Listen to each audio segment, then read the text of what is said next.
Aklat ng Juan, chapter 14, verse 15 to 31. Ang pangako tungkol sa Espiritu Santo. Sinabi ni Jesus, "Kung iniibig ninyo ako, tutuparin ninyo ang aking mga utos. Dadalangin ako sa Ama, at kayo'y bibigyan niya ng isa pang patnubay na magiging kasama ninyo magpakailanman. Ito'y ang espiritu ng katotohanan na hindi matatanggap ng sanlibutan sapagkat hindi siya nakikita ni nakikilala ng sanlibutan. Ngunit nakikilala ninyo siya sapagkat siya'y sumasa inyo at nananahan sa inyo. Hindi ko kayo iiwang nangungulila. Babalik ako sa inyo. Kaunting panahon na lamang at hindi na ako makikita ng sanlibutan. Ngunit ako'y makikita ninyo sapagkat mabubuhay ako at mabubuhay rin kayo. Malalaman ninyo sa araw na iyon na ako'y sumasa Ama, kayo'y sumasa akin at ako'y sumasa inyo. Ang tumatanggap sa mga utos ko at tumutupad nito, ang siyang umiibig sa akin. Ang umiibig sa akin ay iibigin ng aking Ama. Iibigin ko rin siya at ako'y lubusang magpapakilala sa kanya."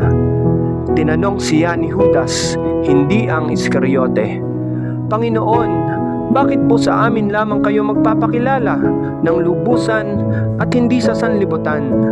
Sumagot si Jesus, "Ang umiibig sa akin ay tutupad ng aking salita. Iibigin siya ng aking Ama at kami sa kanya at mananahan sa kanya. Ang hindi umiibig sa akin ay hindi tumutupad sa aking mga salita. Hindi akin ang salitang narinig ninyo, kundi sa Amang nagsugo sa akin.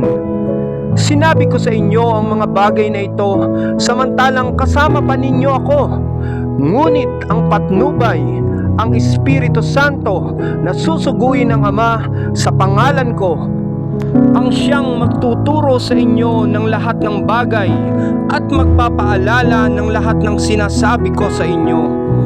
Kapayapaan ang iniiwan ko sa inyo. Ang aking kapayapaan ang ibinibigay ko sa inyo. Hindi ito katulad ng ibinibigay ng sanlibutan. Huwag kayong mabalisa, huwag kayong matakot. Sinabi ko na sa inyo, ako'y aalis, ngunit babalik ako.